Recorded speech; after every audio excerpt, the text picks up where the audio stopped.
Какво значение имат коментарите бугарски окупатор и бугарите се татари? Ами това е, как да кажа, за това, което говорихме. Това е един език на омразата. На базата на фалшифицирани исторически факти ти възпитаваш омраза към собствения си народ. Защото някакво се лъжеме. Както албанците в Косово и тези в Албания или в някои региони на Македония са един народ, говорят един език, така и ние с нашите сънародници в Македония говорим един и същи език. Да, макар всички опити през последните 70 години да се кодифицира нещо различно. Добре, ако искате да го наричате македонски, нямам нищо против. Наричайте го македонски. Ние нямаме нищо против този език да се нарича македонски или онези, които наричат себе си македонци, да се наричат македонци. Но нека да бъдат така добри, да не използват желанието си да бъдат македонци, за да създават омраза към българите. Защото първо, България не е била окупатор на Македония. България води 3 войни именно за освобождението на Македония. А защо ги водим? Защото в България, както сега, тогава, така и преди 100 години, има огромна маса от населението, които са беженци от Македония.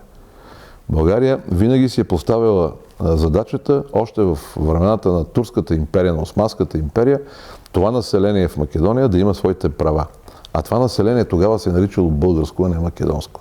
Ходило е на български училища и в български черкви, а не е говорило измисления след 1944 година език. България е водила 3 войни и е дала около 200 000 жертви в тези войни за освобождението на Македония. Първо срещу Османската империя, Балканската война, след това срещу Сърбия. И къде е парадокса? Когато идват сърбите 13-та година в Македония, всички знаем историческите факти, но в Скопие тези факти се премълчават. Сръбската администрация и войска, която влиза в Македония, започва да преследва всички, които наричат себе си българи, сменя имената и господин Заев, сигурно на неговия дядо са го прекръстили от Заев на Заевич, или госпожа Шекеринска, моята колежка, дядо й се е казвал Шекеринович. Също става и с албанците. Репресии, убийства, всички, които са били по-активни и са се противопоставили на тази сръбска асимилаторска политика, са били убивани, арестувани, вкарвани в затворите или са били принуждавани да емигрират. Било в България, било в Албания. Какво прави българският окупатор 1941 година, за който говорят? Българският окупатор връща имената на хората такива, каквито са били, когато преди да дойдат сърбите.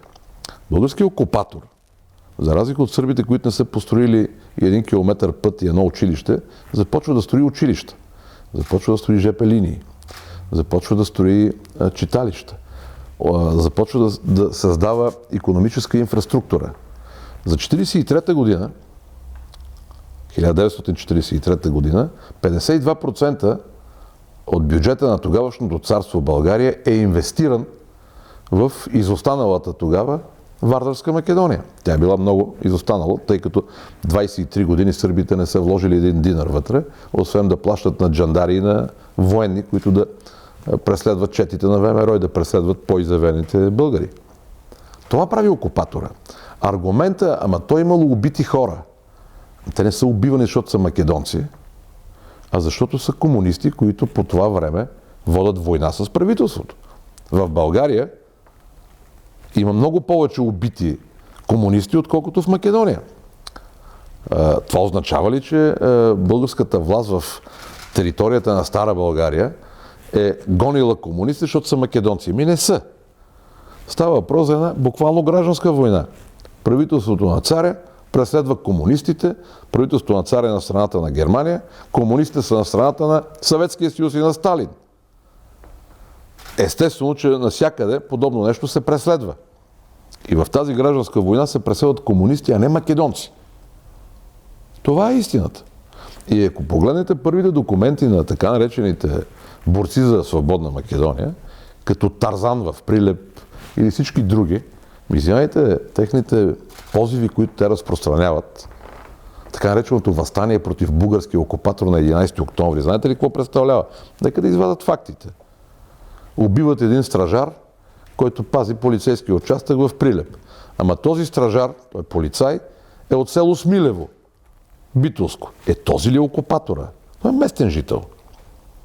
след което разпространяват позиви, летоци, както се казва, на които пише да живее непобедимата червена армия, да живее маршал Сталин. Тук е нещо национално като идеология. Виждате ли? Това си е просто комунистическа пропаганда. Комунистите в целия свят, включително и в България, по призив на Москва, започват въоръжена съпротива срещу тези държави, които са на страната на Германия. Така че, както имало репресирани комунисти в Македония, така е имало и в България. И са сигурно 5 пъти повече. Другото нещо, което е, вземете документите, най-главният македонски политически фактор, Лазар Колишевски, който е съден от царското правителство, е помилван от царя. До 1943 година, докато е бил жив цар Борис III, всички хора, които не са от сръбски происход в Македония и са съдени за комунистическа дейност и са осъдени на смъртна присъда, царя им дава амнистия, т.е. остават в затвора, но не се екзекутират. Така че българите не са били окупатори. Защото има и документи, и снимки, и киноматериали, как населението посреща така наречените окупатори. И в Скопие, и в Битоля, и в Охрид, и навсякъде. Българската армия в Македония е посрещната като армия от освободители, а не като армия от окупатори. Самите комунисти в Македония, когато сърбите ги натискат да организират партизански отряди и да воюват с българската армия, пишат, че населението не желае да воюва срещу българите, защото възприема българите като освободители от сръбското робство. И че призивите на Белград за съпротива срещу българите не се приемат от хората, защото самия Белград се възприема като синоним, като символ на тиранията и на робството. Това го пишат македонските комунисти, документите са официални. Вземете, ако искате, на Вукманович Темпо, мемуарите, на Димитър Влахов и на всякакви други. Там е записано. Така че да създаваш една легенда, с която да създаваш омраза към нас, към българите, или към самия себе си, ако искаш, просто е недопустимо в 21 век. Затова, след това българи татари.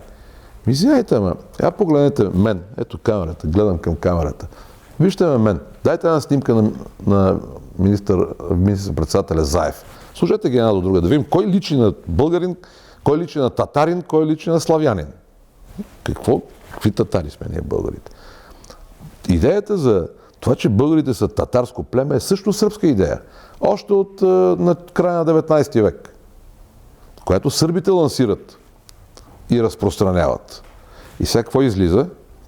Излиза, че уж демократичните политици в Македония продължават да служат на сръбските стереотипи в политиката. Извинявайте, ама това не ни харесва. Няма как да ни хареса.